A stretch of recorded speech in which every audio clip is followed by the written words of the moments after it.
Ayan ang mga alaga ng tatay ko.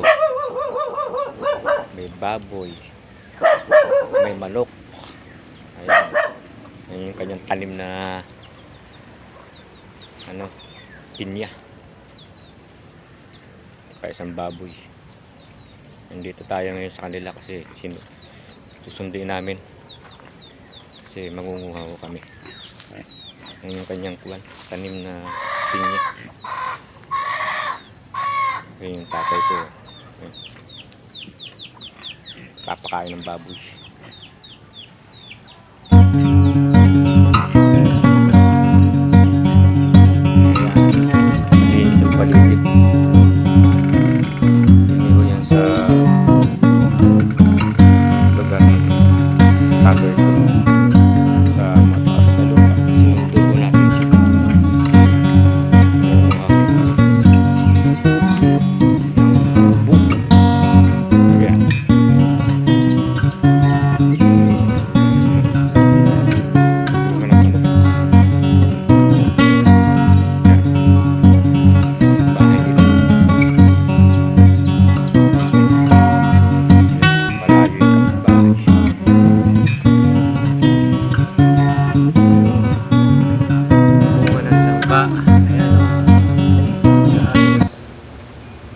Masarap tumira talaga rito sa nandini ka sa kabukiran.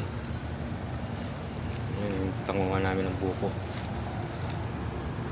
Hindi ka magugutom rito kasi maraming prutas pag nandini ka sa sa gubat. Maraming makukuhang prutas. May mga saging. Ayan, guyabano.